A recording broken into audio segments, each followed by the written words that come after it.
ಪಂಚಮುಖಕ್ಕೆ ತೋರಿಸುವುದಕ್ಕೊಂದು ಅವಕಾಶ ಒದಗಿ ಬಂತು. ನೇರವಾಗಿ ಹೋದದ್ದು ನೀಲಧ್ವಜ ಗಟ್ಟಿದನಲ್ಲ ಕುದುರೆಯನ್ನು. ಅದಕ್ಕೆ ಪ್ರಚೋದನೆ ಕೊಟ್ಟದ್ದು ಅವನ ಮಡದಿಯಾದಂತಹ ಜ್ವಾಲೆ. ಅಗ್ನಿಯ ಸಹಾಯವನ್ನು ಪಡೆಯುವುದರ ಮೂಲಕ ನಮ್ಮನ್ನು ವಿರೋಧಿಸಿದಂತಹ ನೀಲಧ್ವಜ ಕೊನೆಗೂ ಕೈಸೋತ ಮಗನನ್ನು ಕಳೆದುಕೊಂಡ. ಈಗ ನಮ್ಮ ಪಕ್ಷವನ್ನೇ ಸೇರಿಕೊಂಡಿದ್ದಾನೆ.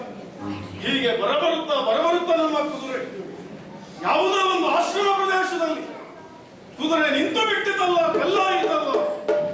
ಆಶ್ಚರ್ಯಚಕಿತವಾಗಿ ನೋಡಿದರೆ ಆಮೇಲೆ ವಿಷಯ ತಿಳಿದು ಬಂತು.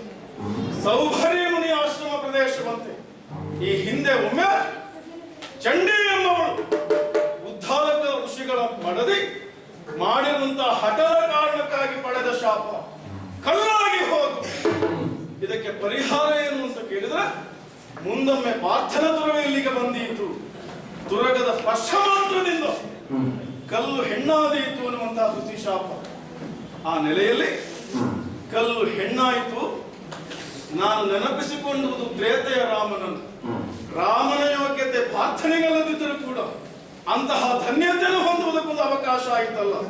ಹೀಗೆ ಮುಂದೊತ್ತಿ ಬರುತ್ತಾ ಇದ್ದೇವೆ, ನೋಡುತ್ತಾ ಇದ್ದೇವೆ. ಸ್ತ್ರೀ ಮಲಯಾಳ. ಹಾಗಾದ್ರೆ ಹಿಂದೆ ಮುಂದೆ ನೋಡುವುದಲ್ಲ, ಏನು ಎತ್ತ ಅಂತ ವಿಚಾರಿಸಬೇಕಾದ್ರೆ ಇಲ್ಲಿನ ಉದ್ಯಾನವನಕ್ಕೆ